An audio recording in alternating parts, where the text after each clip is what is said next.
Bienvenue à toutes et à tous dans cette nouvelle vidéo théorie. Avec les Gardiens de la Galaxie volume 3, nous avons désormais du contenu et nous avons également eu l'intégration de nouveaux personnages, notamment un qui m'intrigue beaucoup. Effectivement, je vous avais prévenu dans la vidéo précédente, mais j'ai trop envie de vous parler d'Adam Warlock. C'est vraiment l'un de mes héros préférés de l'univers Marvel et je vais pas vous mentir que je mise beaucoup sur le personnage pour le futur du MCU. Dans le sens où c'est un petit peu une source de hype pour moi. En réalité, ce qui me hype chez Adam, c'est qu'il est un personnage très singulier de l'univers Marvel. Ses thématiques fortes s'éloignent pas mal de ce que nous avons l'habitude de voir chez les autres héros de comics. Et Marvel Studios devra obligatoirement adapter certains éléments pour le futur. C'est un raisonnement que j'aime bien avoir quand je vous propose mes théories, mais en gros, j'essaye de me mettre à la place des scénaristes qui ont pour mission d'adapter les comics pour le grand écran. Et pour cela, il faut reprendre les événements marquants et les thématiques fortes de la vie d'un personnage, puis réfléchir à ce qui correspondrait le mieux pour l'avancement actuel du MCU ou son futur. Rentrons dans le vif du sujet pour mieux comprendre. Si l'on compare le Adam Warlock du MCU, fraîchement apparu, grâce au film des Gardiens de la Galaxie avec celui des comics, le Adam Warlock d'origine, la source de l'adaptation.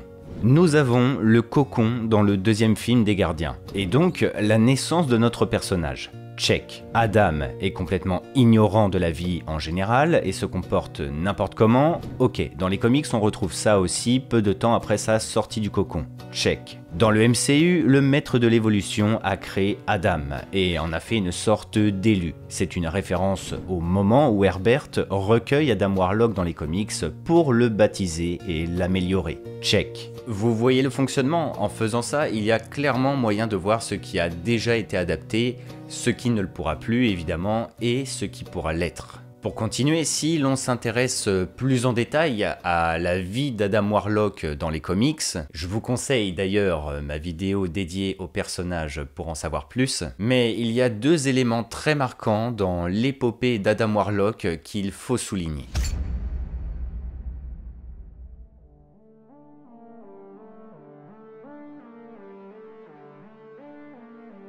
L'une des choses fondamentales qui caractérise le développement de l'histoire d'Adam, c'est l'évolution.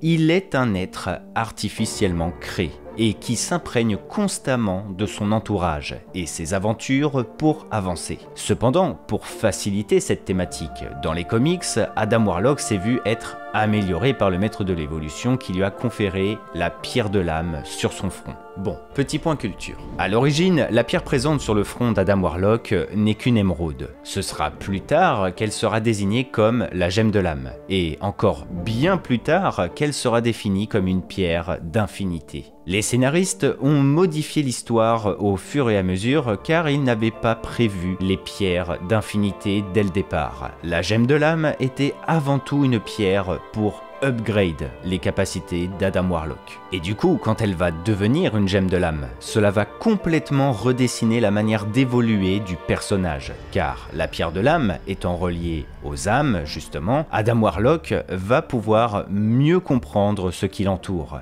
Il pourra sonder l'âme des gens, comprendre leurs émotions, leurs peurs, et c'est un artefact qui va beaucoup servir à son développement. Pour le MCU, forcément, les pierres d'infinité ne sont plus d'actualité. Elles servaient de MacGuffin, soit l'objet central qui justifie le scénario, et désormais, elles ne sont plus accessibles. Il y a même eu une désacralisation des pierres dans la phase 4, avec notamment la série Loki, qui introduit complètement l'essence de la saga du multivers. Donc tout ça, c'est pour bien souligner d'après moi que les pierres, c'est du passé. Ce qui veut dire qu'Adam Warlock dans le MCU n'aura pas la pierre de l'âme. Après, chacun peut voir midi à sa porte et s'amuser à imaginer des théories comme quoi nous pourrions avoir un retour d'une ou des pierres d'infinité permettant du coup à Adam de récupérer celle de l'âme. Mais je vous avoue qu'actuellement, de mon côté, je n'y crois pas trop. Donc, nouvel élément à rayer de la liste. Et en second lieu, nous devons parler de la saga Infinity Gauntlet.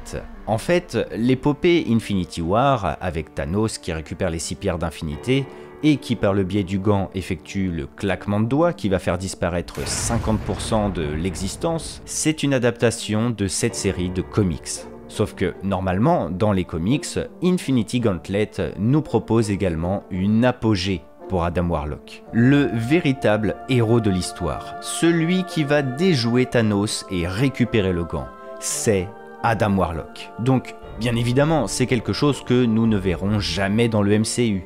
Alors, pareil, nous pouvons le barrer. Maintenant, qu'est-ce qu'il nous reste exactement? Eh bien, pour moi, il y a deux cas de figure très probables. Et franchement, il y a de très grandes chances pour moi que cela arrive. Je vais bien évidemment vous les présenter et je vais vous expliquer pourquoi cela devrait arriver. Tout d'abord, nous pourrions parler de l'intégration d'Adam Warlock dans l'équipe des Gardiens, mais pour moi, il s'agit d'une fausse route. En fait, l'essence de l'équipe des Gardiens de la Galaxie, c'est avant tout apprivoiser, entre guillemets, le bon côté de personnages qui ne le sont pas. Quill était un ravageur. Aujourd'hui, il ne veut plus tuer personne, au contraire. Drax était désigné comme le destructeur, aujourd'hui il est caractérisé comme un père. Les Gardiens sont composés de personnages dépravés, voire vicieux.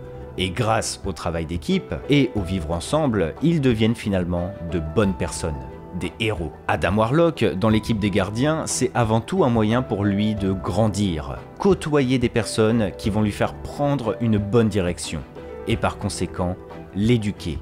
Point. Moi, là, ce dont je veux vraiment vous parler, c'est quelles seraient les prochaines grandes lignes scénaristiques de l'histoire d'Adam Warlock dans le MCU, et en fonction du coup de l'ère actuelle des films. Premier cas de figure, l'adaptation de la saga du Magus, ou Magus si vous préférez le prononcer en latin.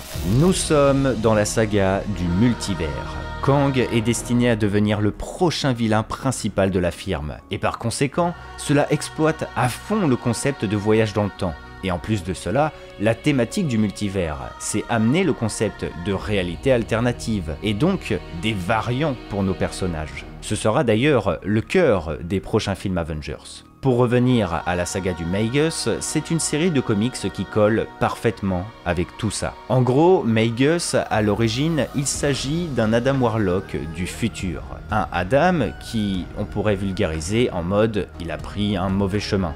Il est un être infâme, pervers et corrompu. C'est l'opposé de notre Adam Warlock. Il est en quelque sorte le mal qui existe à l'intérieur de lui. Et dans les comics du coup, Magus va s'interposer dans la vie de notre héros pour qu'Adam emprunte le même chemin que lui et devienne à son tour Magus pour le futur. C'est l'instauration d'une boucle temporelle, une boucle qu'Adam Warlock réussira finalement à modifier en créant une nouvelle empêchant la naissance de Magus. Dans une adaptation pour le MCU avec la thématique du multivers, avec la thématique du non-libre arbitre et du fait que Kang oriente l'histoire à toutes les époques pour se hisser en tant que grand vainqueur, nous pourrions, pourquoi pas, avoir une réalité alternative où Adam Warlock a été recueilli et guidé par Kang ou un autre de ses variants, et cette route l'aurait finalement fait devenir Magus. Après, peut-être qu'il s'agit d'un simple fantasme, mais ce qui est vraiment intéressant là-dedans, c'est que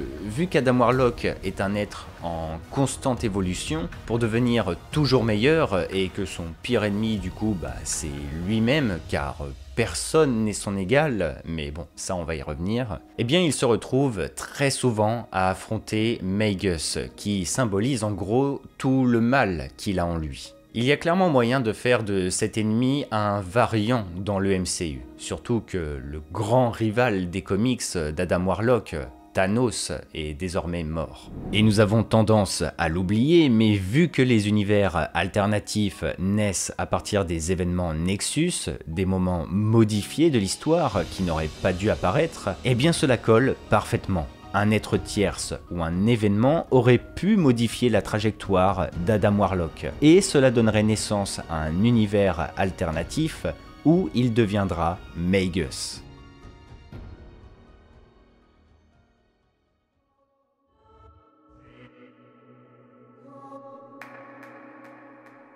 Second cas de figure, celui que je veux voir absolument, c'est l'avènement du côté prophétique d'Adam Warlock. Je vous disais tout à l'heure que personne n'était l'égal de ce héros. Eh bien, c'est vrai. La thématique phare du personnage, son essence même, je dirais, c'est qu'il est un être destiné à devenir parfait. Adam Warlock étant à l'origine un être artificiel, puissant et déjà à l'âge adulte, il est dépourvu de la faiblesse des hommes et de leurs émotions. Et ça, cela intéresse les êtres cosmiques. Vous en avez déjà très certainement entendu parler, mais Adam Warlock est désigné dans les comics comme le champion de la vie. En fait, l'entité qui symbolise la mort a désigné Thanos comme son champion. Et pour équilibrer l'univers, les êtres cosmiques ont dû choisir quelqu'un pour tenir tête aux titans. Et c'est Adam Warlock qui a été désigné. Et tout ça, en plus de son épopée sur la Contre-Terre, eh bien cela appuie son côté prophétique. Un côté prophétique qui a été taquiné dans les Gardiens de la Galaxie 3 avec les références bibliques. Adam Warlock est la seule entité de l'univers Marvel à posséder un lien particulier avec les dieux, les êtres cosmiques. C'est pourquoi il est désigné comme une sorte de messie. Par exemple, dans Infinity Gauntlet, qui est l'histoire d'origine d'Infinity War, Adam Warlock, en tant qu'opposition naturelle et ultime de Thanos, va réunir derrière lui la totalité des Avengers. Mais pas seulement. Il va aussi aller à la rencontre des êtres cosmiques et les rallier derrière lui pour défaire le Titan. Il est le véritable lien entre les mortels et les divinités. Il a été choisi par ces derniers et c'est ce qui le rend vraiment unique. Dans le MCU, les êtres cosmiques sont ramenés petit à petit, et il est clair à 1000% que nous allons en voir d'autres au fur et à mesure que l'histoire avance. Par conséquent, la prochaine grande étape de l'histoire d'Adam Warlock dans les films, c'est qu'il se retrouve au bout d'un moment en contact avec ces êtres. C'est même, je dirais, un moyen pour les scénaristes de les introduire. À partir de là, nous pouvons compter seulement sur notre imagination, car avec ce procédé, eh bien, tout est possible pour Adam Warlock. Mais par rapport aux futures productions à venir, eh bien, je vous avoue que j'ai déjà un peu réfléchi à la question. Déjà, je me suis demandé si Adam Warlock ne pouvait pas devenir le héros de Galactus, car on sait que ce dernier va apparaître très certainement dans la prochaine phase. Mais au vu de la popularité du surfeur d'argent et les thématiques d'Adam Warlock, ainsi que ses valeurs, je ne pense pas que cela arrivera. D'un autre côté, je me dis qu'il y a moyen aussi de relier le personnage avec les Éternels. Ce sont des héros qui s'intéressent avant tout à l'aspect cosmique de Marvel, donc tout comme Adam Warlock, chez les Éternels, il y a aussi un côté très biblique, et en plus de cela, les Célestes pourraient être catégorisés comme des êtres cosmiques. Imaginez un seul instant qu'Adam Warlock se rapproche des Éternels pour confronter les Célestes. Je ne pense pas néanmoins qu'il rejoindrait Arishem par exemple, car ce serait contraire à ses valeurs. Puisqu'Arishem et les Célestes, même s'ils apportent la vie, ils en enlèvent énormément. Et je pense qu'ils vont quand même développer un minimum ce côté sauveur, champion de la vie, chez Adam Warlock. Surtout en plus qu'il a rejoint les gardiens qui vont lui faire prendre la bonne direction. Mais bref, en réalité, mon fantasme ultime concernant Adam Warlock dans le MCU,